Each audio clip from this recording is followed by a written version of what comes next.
you're preparing to see Earth from space, and that overview effect where all borders disappear and you witness our fundamental interconnectedness. How are you psychologically integrating that cosmic preparation with having witnessed what could be termed the most primitive, violent impulses? Wow. We have to talk after my physical space trip. As I mentioned to you, I take space trip every night. Just going in. It's so clear. We all know this. There are no borders. We put the borders.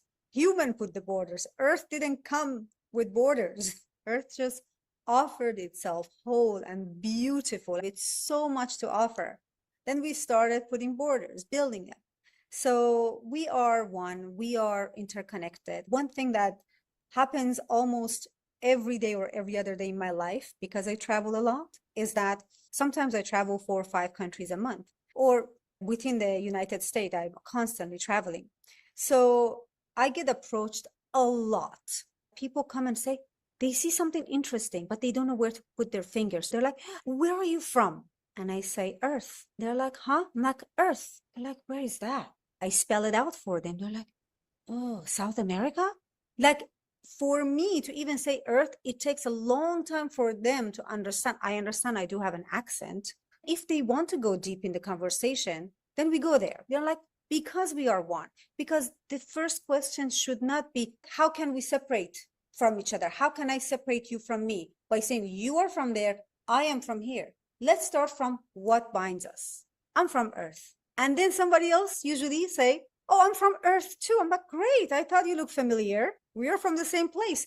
Let's start from that oneness that is so innate, so true, not man-made. It just is. We are one. We are interconnected. And then we can branch out to talk about culture and differences and different flavors, I would like to say. But I would always like to start my conversation around the world by saying, I am from Earth. And it has been numerous times that they have brought their phone and put the map. They're like, show me. And then I zoom the Google and it shows the Earth. I'm like, this is where I'm from. It has been an interesting conversation that often repeats. One of the most powerful voices against the death penalty comes from an unexpected source, the families of murder victims. And Mm, organizations like Murder Victims, Families for Human Rights argue that the death penalty actually mm, prolongs their suffering, forcing them to relive traumas through decades of legal proceedings. And they speak of finding peace not through revenge, but through the mm. possibility of meaning making and restorative justice. From your perspective, how can we honor the grief of victims' families while also questioning whether state sanctioned killing brings healing? How beautiful. I was not aware of those particular initiatives that you spoke of, so I'd like to look into it. Thank you so much for bringing it to my awareness.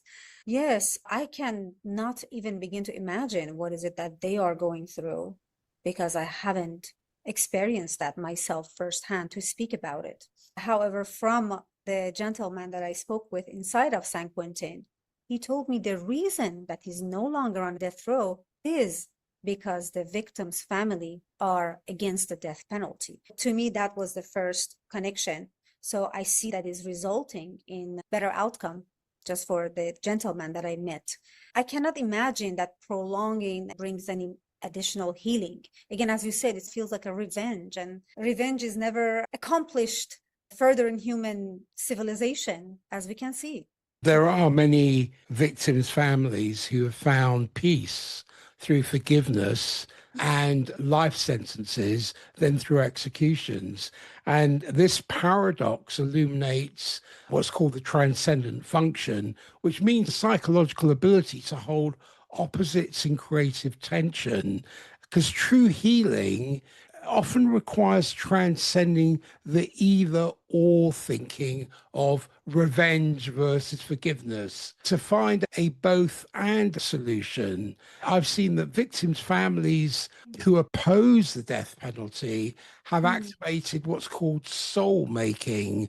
In other words, the transformation of suffering into wisdom, and their voices carry special authority because they've moved beyond the victim perpetrator duality.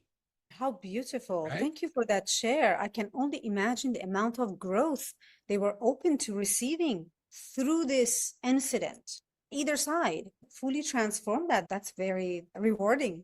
Imagine a justice system based on healing rather than harming, on Mm, restoration rather than retribution, and on the radical premise that every human being, no matter how broken, retains the mm, possibility of mm, transformation. I'm not talking about some utopian dream. mm, I'm looking at the practical reality that in most developed nations and in progressive programs, the question isn't whether alternatives work.